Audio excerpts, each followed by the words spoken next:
ప్రముఖ పారిశ్రామికవేత్త GSL group chairman doctor Subhash Chandra తండ్రి నందకిషోర్ గోయంకా మృతి పట్ల ప్రధాని నరేంద్ర మోదీ తీవ్ర సంతాపం వ్యక్తం చేశారు.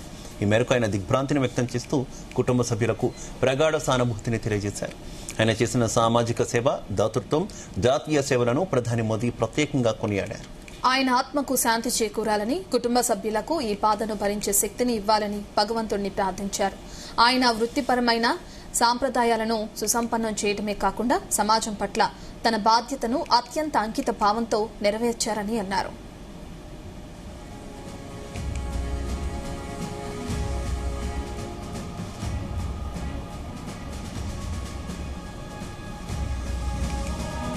ప్రముఖ పారిశ్రామికవేత్త GSL group chairman doctor Subhash Chandra తండ్రి నందకిషోర్ గోయంకా మృతి పట్ల ప్రధాని నరేంద్ర మోదీ తీవ్ర సంతాపం వ్యక్తం చేశారు.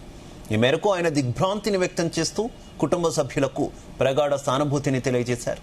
ఆయన చేసిన సామాజిక సేవ, దాతృత్వం, జాతీయ సేవలను ప్రధాని మోదీ ప్రత్యేకంగా కొనియాడారు. ఆయన ఆత్మకు శాంతి చేకూరాలని, కుటుంబ సభ్యులకు ఈ బాధను భరించే శక్తిని ఇవ్వాలని భగవంతుణ్ణి ప్రార్థించారు.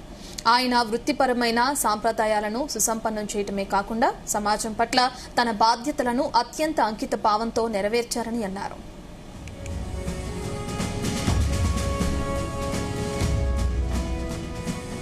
రాష్ట్రీయ స్వయం సేవక్ సంఘ్ యొక్క సేవా సంఘటన దేశమే ప్రథమం అనే స్ఫూర్తితో ఆయన జీవితం నిరాడంబరతకు, ప్రజా సంక్షేమం పట్ల నిబద్ధతకు ఒక ఉదాహరణగా నిలిచిందని పేర్కొన్నారు.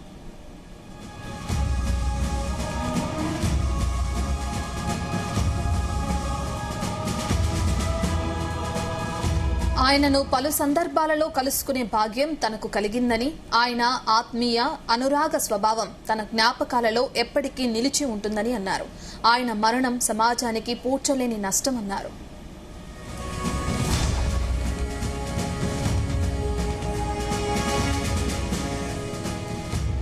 శ్రీ నందకిషోర్ గోయంకా ఇక మనతో లేనప్పటికీ ఆయన సుసంపన్నమైన, సంతృప్తికరమైన జీవితం భవిష్యత్ తరాలకు మార్గదర్శకంగా నిలుస్తుందని చెప్పారు.